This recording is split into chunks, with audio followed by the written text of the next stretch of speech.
So welcome. We're just thrilled to be hosting this event. This is the Peder Sather Symposium, and it's co-sponsored every year by the Norwegian Consul General and the Honorary Consulate General of Sweden, and it's hosted by the College of Letters and Science.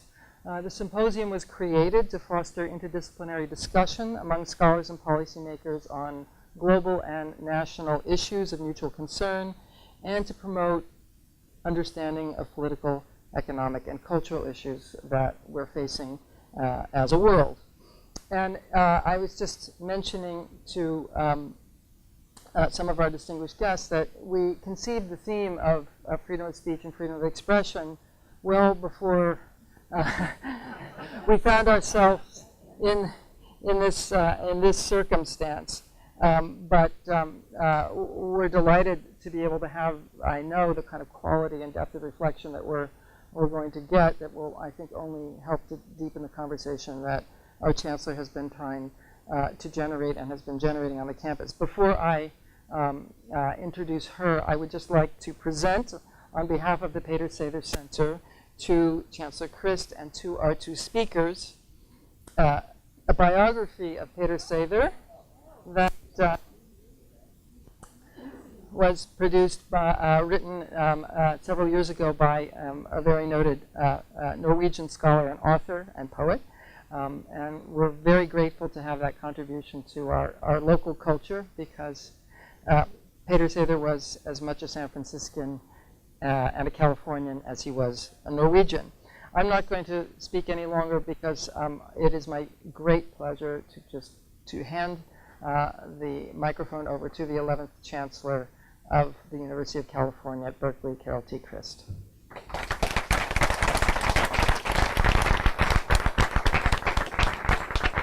Thank you, Carla. I want to join my welcome to Carla's and to say how honored we are to have such distinguished guests here today to address us. I am so glad that it's Friday. And that we've gotten through Free Speech Week. But particularly in weeks like this, we at Berkeley tend to focus very narrowly on free speech in the context of this university and the particular conflicts that characterize free speech on American campuses. Berkeley seems to be ground zero in these discussions about free speech. But it's really important to recognize, I think, that freedom of speech has implications beyond the campus community and beyond the United States, that freedom of speech is a global issue with implications that vary widely between different countries and different cultures.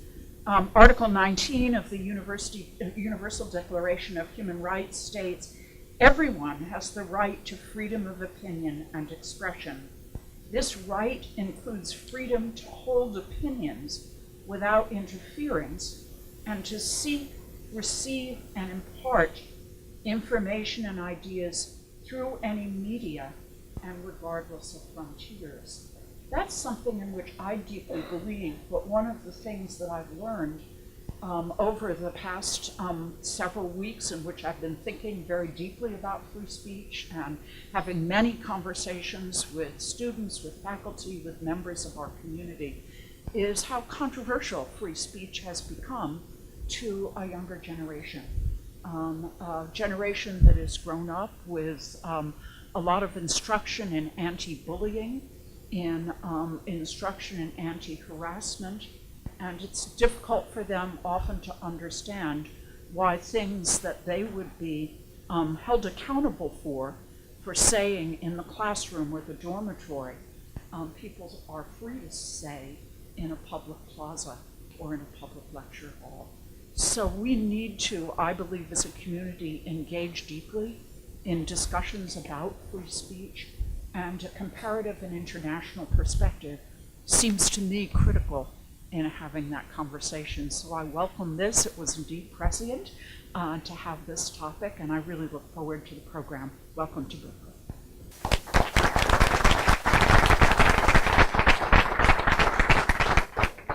Well, thank you, Carol, for taking the time to be with us today, and I think it will repay in terms of the quality of thinking that I'm excited to hear from our two speakers. I want to make sure, however, before I introduce the first of our speakers, to acknowledge the presence of both our Norwegian Consul General in San Francisco and our Swedish Consul General. Thank you so much for being here and for your support for this event. It's been a wonderful partnership over the years, and we're thrilled you're here. Our first speaker today is Azita Raji, who is the former United States Ambassador to the Kingdom of Sweden. She was the first Iranian American to serve as a U.S. ambassador and the first female U.S. ambassador to Sweden. Raji has been active in politics since 2008, serving as an advisory board member to the Democratic National Committee and on the Finance Committee of Barack Obama's 2012 re-election campaign. Prior to that, she worked as an international investment banker, holding senior positions at firms including J.P. Morgan and Salomon Brothers. Ms. Raji was born in Iran, completed her high school education in Switzerland, and moved to the United States to attend university. She earned her MBA here in finance from Columbia Business School. And as a historian, of course, I was absolutely thrilled to see the title of her speech today. She's going to talk about the first Freedom of Speech Act in 1766, which is is that correct? Am I wrong about that? Somehow, did I misread? Oh. Okay, I'll let you give the title of your speech. I'm sorry, somewhere in my notes I thought I saw that. I was hallucinating, I guess. Anyway, please welcome Azita Raji. Oh, good. Is that Knut who's going to talk about that? Thank you very much, Carla. I'm not going to be talking about that.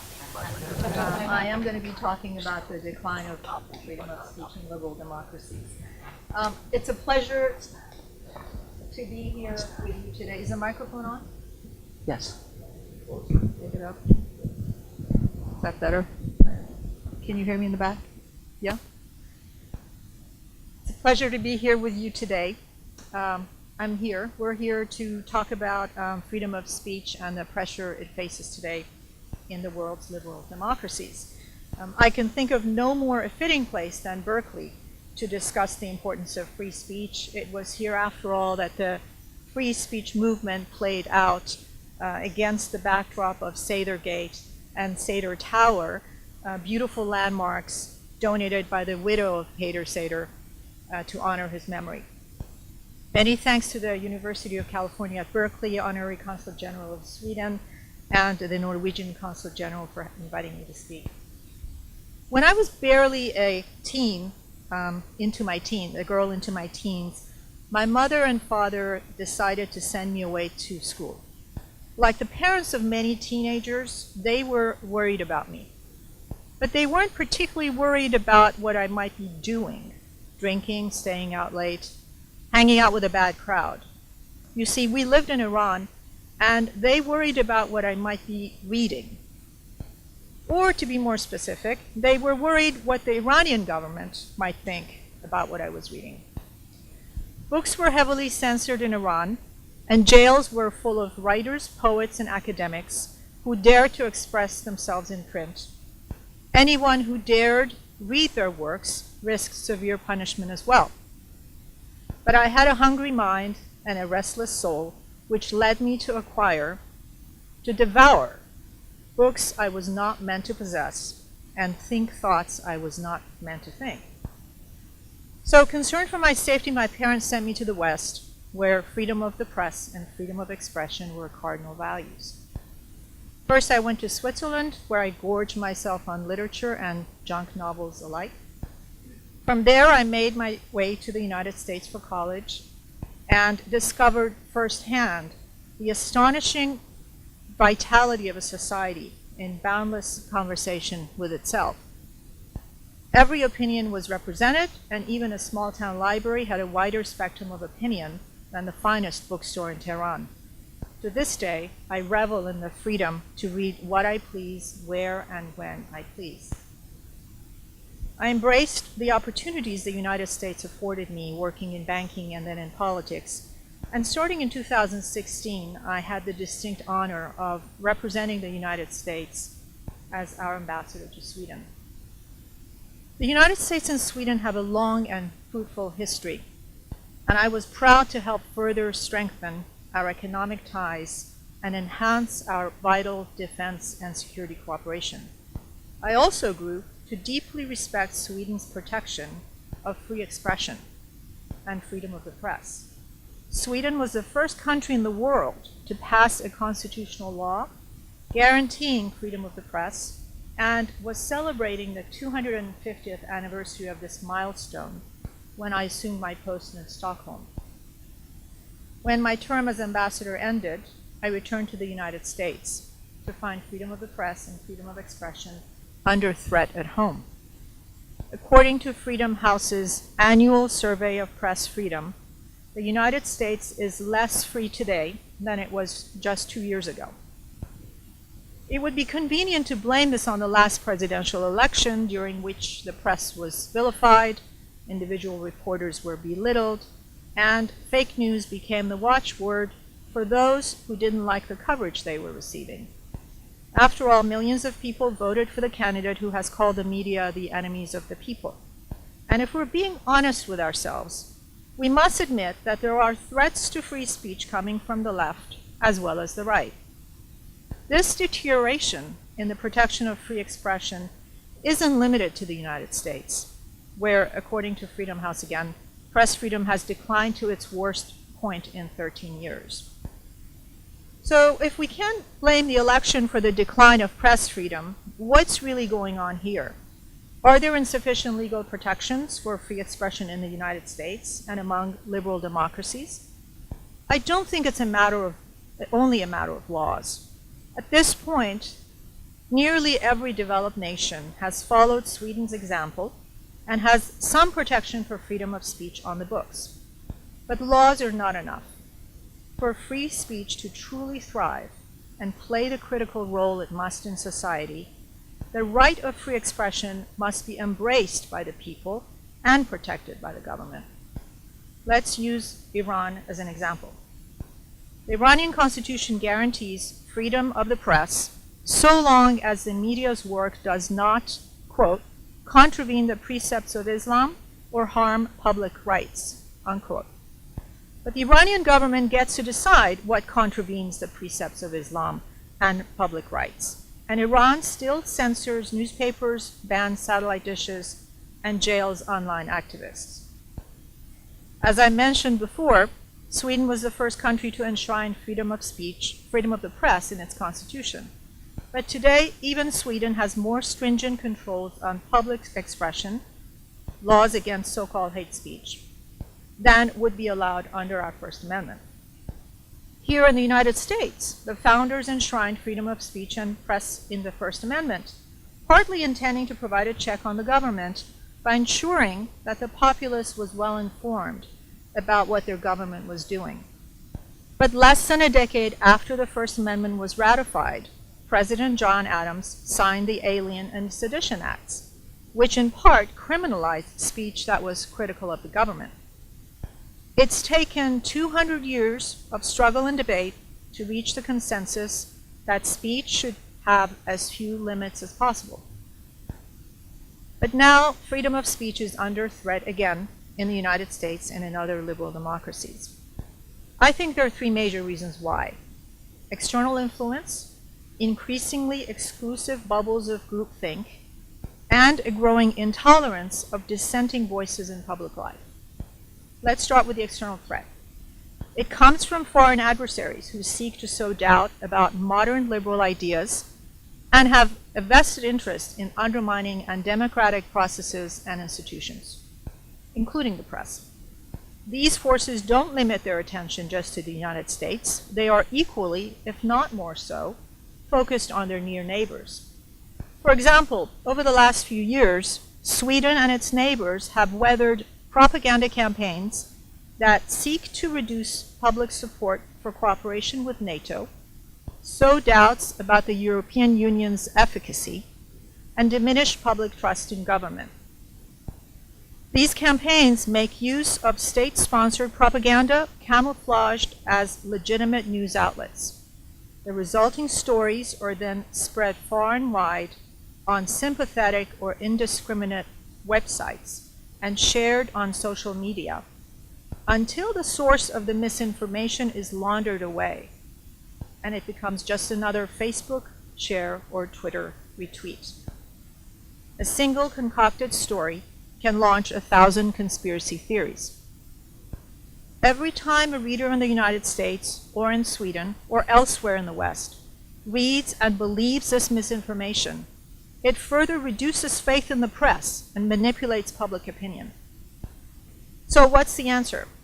For many, the answer is tighter control on expression and a strict distinction between large mainstream news sources and smaller marginal outlets. But if we limit the fringe voices, we are throwing out the baby with the bathwater. We cannot save free speech by destroying it. The real answer to actively counter this misinformation is by clearly identifying propaganda when it appears and inoculating the public against conspiracy theories by ensuring that there's greater government transparency and government effort to communicate with the public about what it's doing. Sunshine is the best disinfectant, and effective transparency laws ensure that there's no shade in which conspiracy theories can flourish. Sweden and Norway are particularly advanced on this issue, with strong government transparency laws. Norway actually posts everyone's tax returns online every year. I don't propose we go that far, but it's certainly thought-provoking. The second threat to freedom of speech comes from our increasingly separate information bubbles.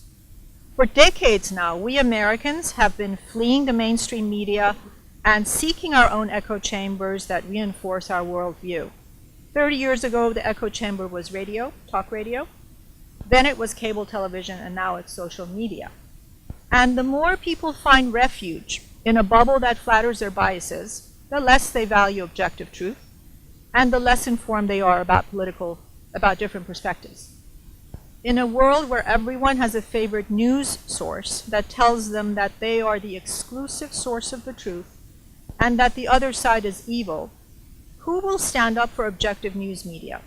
And if every outlet plays to one side of the spectrum, who will go to the mat to defend their ideological opposites? How many Fox News viewers will speak up for MSNBC? How many John Oliver viewers will defend Rush Limbaugh's right to speak? This growing number of ideological bubbles coexisting comfortably, disconnected from each other, leads to the third threat to free speech. The current belief among some that they have a right not to be offended. It would be wrong to say that the threat to freedom of speech comes purely from the right. Today, a dismaying number of Americans from across the political spectrum are ready to throw the First Amendment out to avoid being confronted with ideas they don't like. Just look at college campuses across the country, including here in Berkeley, where we have seen freedom of expression held hostage by protesters on the left who demand the right to stifle others' freedom of speech. This is poisonous to our way of life and a threat to our democracy. As Justice Louis Brandeis wrote 90 years ago, the remedy for despicable speech is more speech, not enforced silence. And the First Amendment was not designed to protect popular speech that everybody agrees with. Popular ideas need no special protection. It's unpopular speech that needs protecting. If odious ideas are driven underground, they will fester in secret and emerge to cause more Charlottesvilles. The United States has long strived to be a beacon of freedom for all nations, but the erosion of press freedom and attacks on free expression here set the wrong example for the rest of the world and embolden authoritarian regimes. So what's the solution? Well, for starters, we need more discussions like the one we're having today. We need to open our minds and remember that the people on the other side are people too, and that their viewpoint makes sense to them. And we liberal societies need to learn from each other and support our mutual efforts to keep lit the light of free expression. In these dark and confusing times, we turn to the example of Norway and Sweden, who have done better than others in protecting freedom of expression by any number of measures.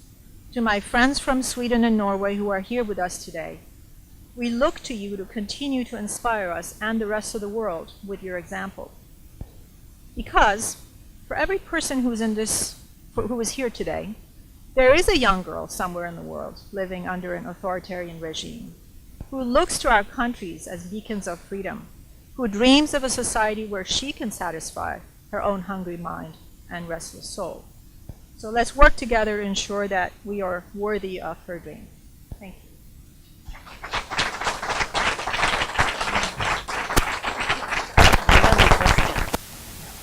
So our next speaker is Dr. Knut Olav Åmås, who has come here as who is the executive director of Fritt Foundation, which is free speech, isn't that right? Foundation, an institute dedicated to the protection and promotion of freedom of speech and expression in Norway. He is the former culture and opinions editor for Norway's leading newspaper, Aftenposten, and the former editor of Samtiden, Scandinavian's oldest cultural and political journal. He has also served as State Secretary for the Norwegian Ministry of Culture and Church Affairs, and he holds a philosophy degree and an undergraduate degree in philosophy and a PhD in media studies from the University of Bergen. Welcome, and thank you for traveling all this way to be with us today. Consul Generals of Sweden and Norway, Ambassador, Chancellor, Dean, and all of you more ordinary mortals. Thank you for your kind invitation to lecture at the University of California at Berkeley. I've never been a student here myself, but I spent a period in Santa Barbara in the mid-90s. And I think it's especially challenging to talk about freedom of expression under pressure today, and also here at the end of this very special week, and in a tense period regarding free speech at many campuses.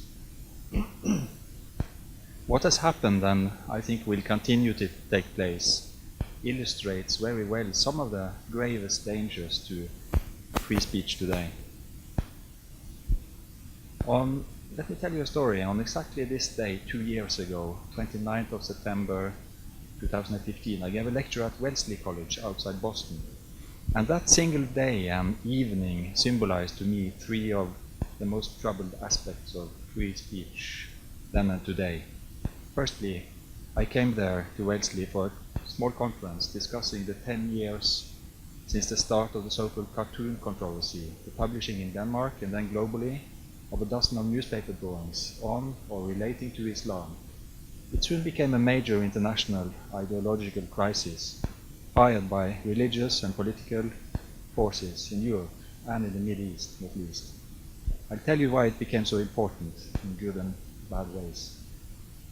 Secondly, regarding that day 2 years ago at Wellesley, took place at an elite liberal college. A short time before I came, there had been a big discussion about a work of art at campus. It was attacked by students, claiming it was scary. It was a sculpture by Tony Martelli of a male sleepwalker in his not too fancy underwear. It apparently felt like a trigger to female students having experienced sexual assaults. And I don't want to ridicule that feeling and experience. But this case, in principle, points forward to numerous illiberal attacks on freedom of expression in American academia the last years, in forms of a whole new and very problematic lingo about platform denial, trigger warnings, microaggressions, and safe spaces. Liberal American academia is, in some places and in some ways, turning illiberal this way, if you consider it as a whole. And of course, there are legitimate single cases in all this, in all of these discussions. Thirdly, when I returned to my rooms at Wellesley that night, I turned on the TV, presidential candidate Donald Trump was interviewed in depth, or rather at length, on CNN.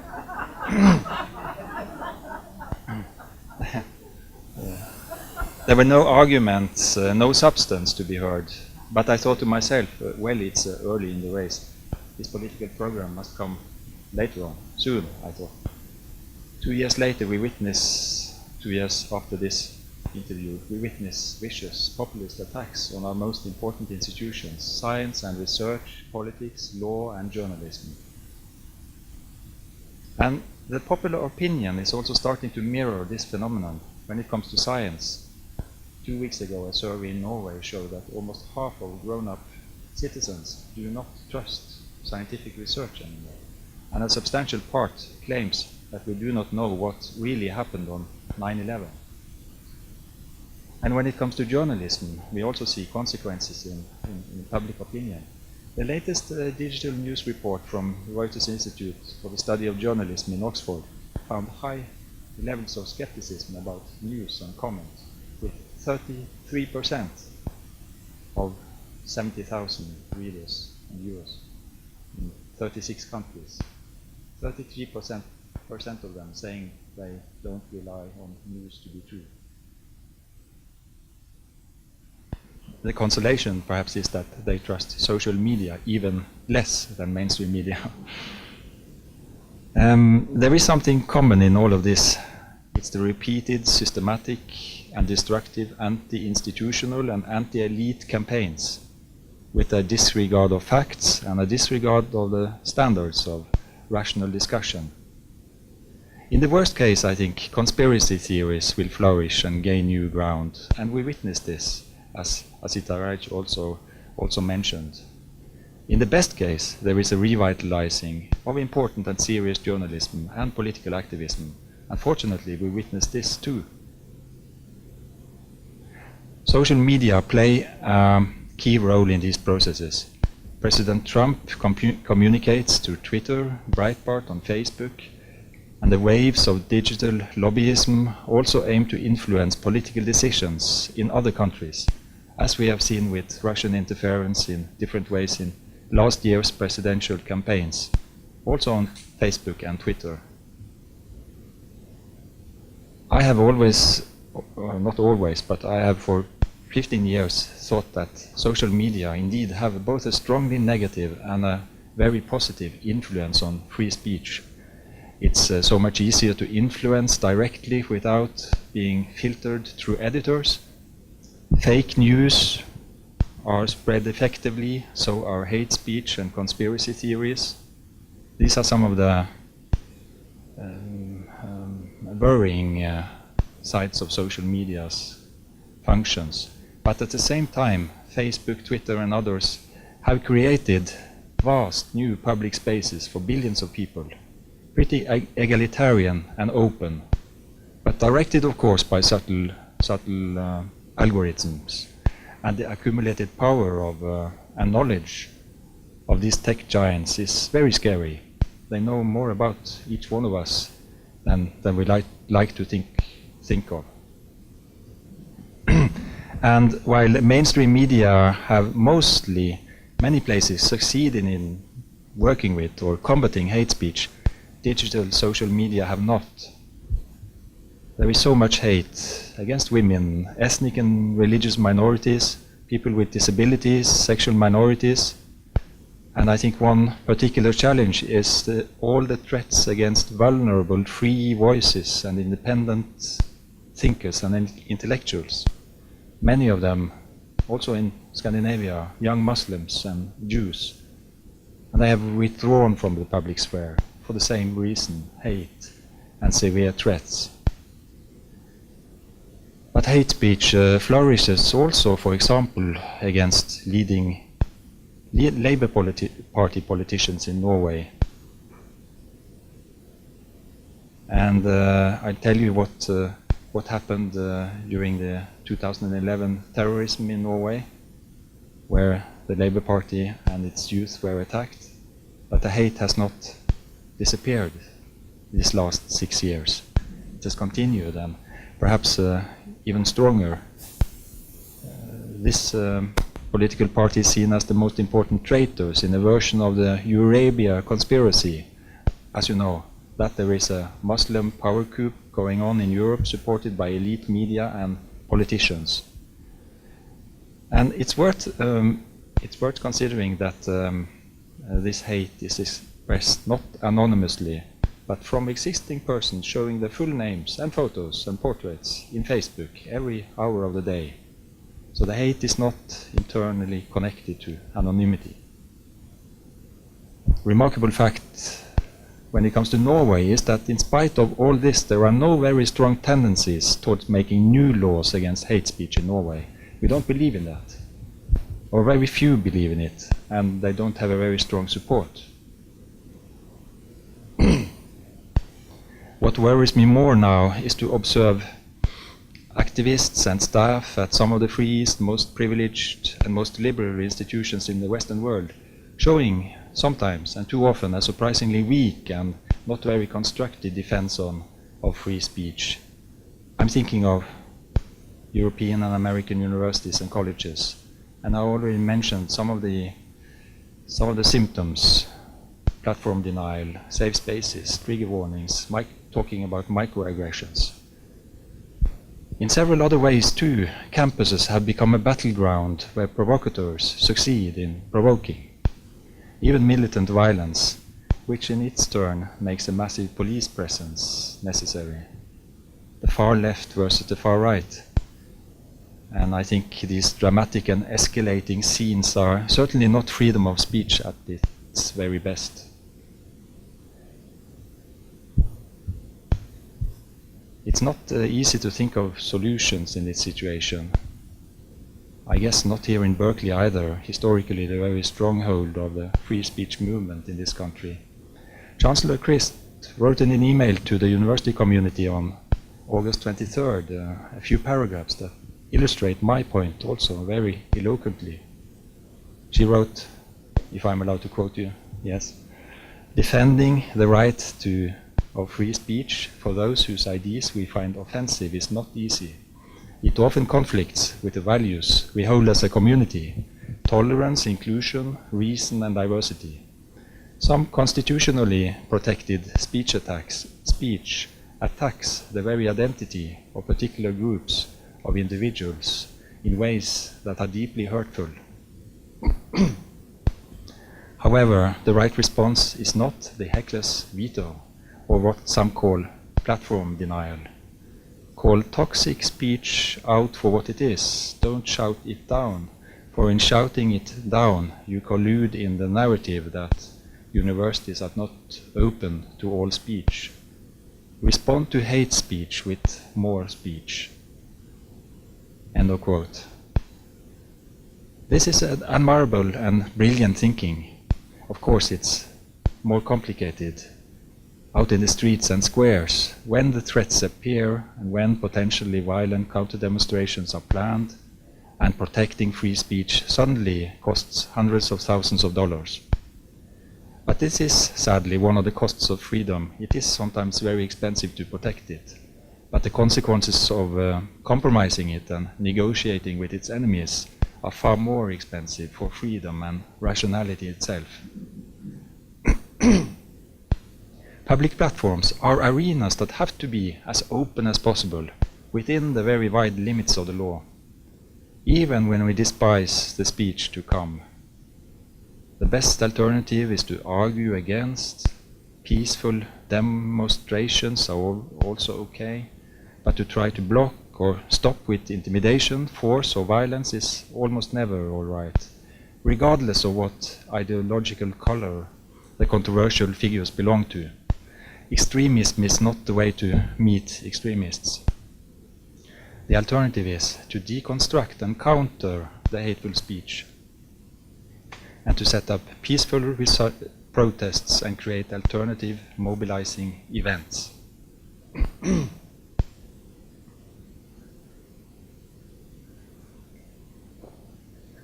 I was given 30 minutes for my talk, and as you can understand, I intend to use it.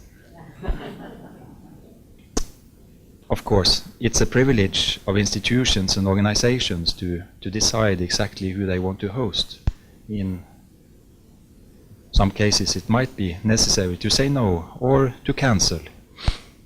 And I must admit also, an invitation of any kind could be seen as facilitating and legitimizing hate and extremism, if one wants to and insists on looking at it thus. But it's not necessary to see it that way. It's so much better to set up a context of tough criticism and conscious resistance as the necessary alternative. And this could reduce the aspects many of us fear of nurturing inhuman and dangerous thinking and spreading extremism. I think that to take away someone's freedom to speak in a specific setting only polarizes and sharpens conflicts, in the same way as cultural and academic boycotts do. It stops discussions, ends conversation, and aborts arguments. Irrationalism and illiberalism gain ground under cover of the very best intentions, always the very best intentions.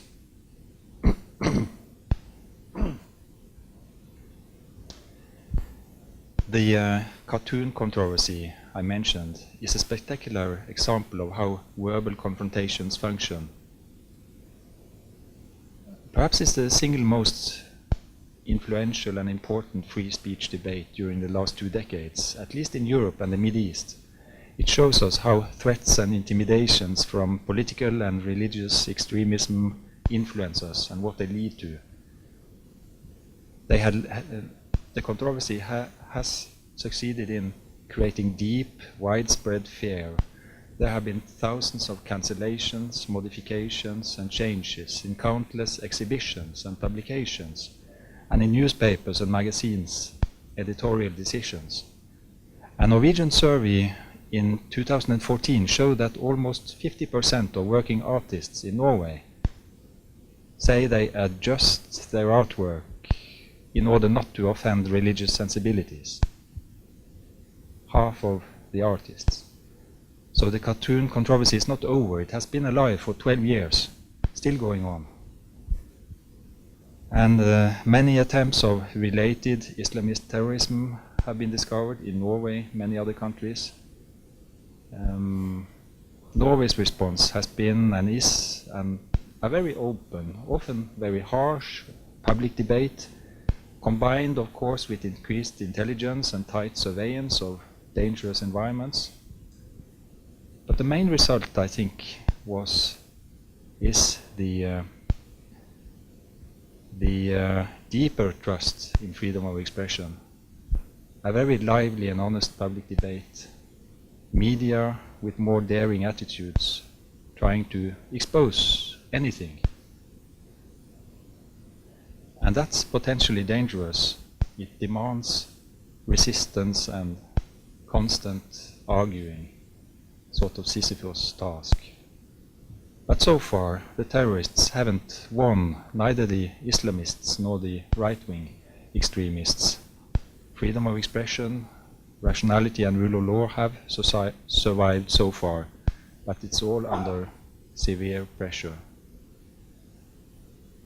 Let me sum up my argument in a few points. Why should free speech be as wide as possible, in spite of all the dangers and costs of letting almost anyone say almost anything? Well, I first have to ask then, why free speech at all? And this might seem like a banal question, but it's surprisingly seldom discussed and problematized. It's taken for granted. Why free speech? The simplest answer is perhaps that freedom of expression is the fundament for so many other liberal freedoms. The fundament for the freedom to publish, to assemble in a public space, to work in politics, to be who you are as a minority person, to believe in a religious faith or not to believe at all. So freedom of expression is fundamental, but that's not saying that it's absolute. It has limits and restrictions due to national security and personal integrity and other reasons. but it is fundamental, making other freedoms and liberties possible.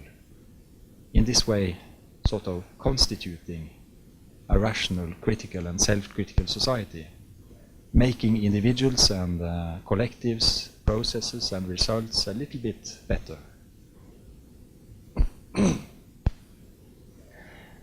One last point.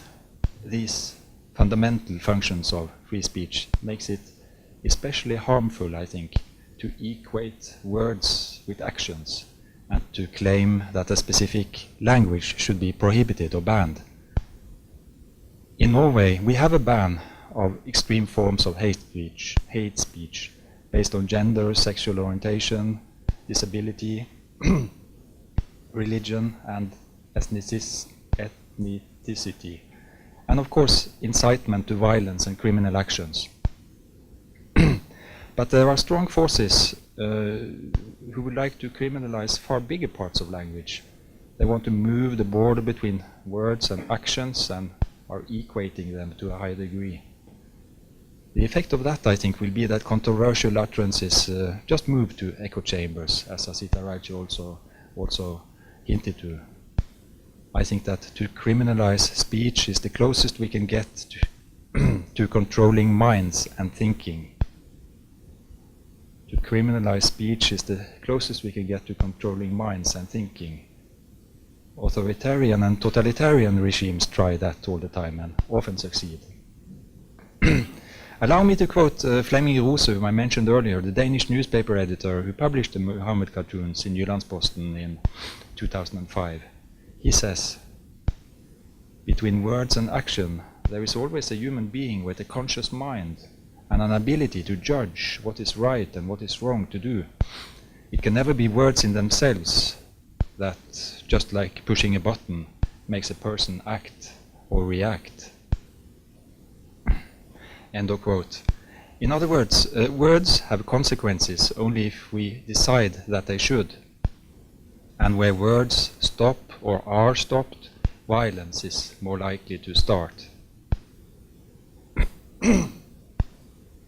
I must, however, admit that the negative and shadowy sides of my position cannot be denied. A very comprehensive free speech creates a very tough public arena. It demands an extreme ability to think in terms of principles, to endure the sight of neo-Nazis in the downtown streets and squares in provincial towns in Scandinavia, as we have seen this summer.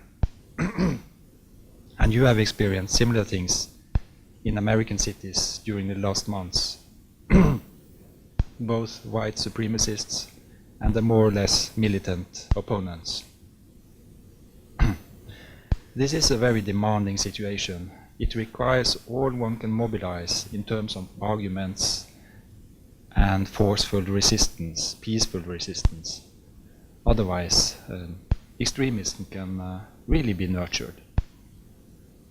I think seldom before has two so uniquely open and free societies like ours, the US and Norway, felt so utterly, deeply vulnerable. Thank you for your kind attention.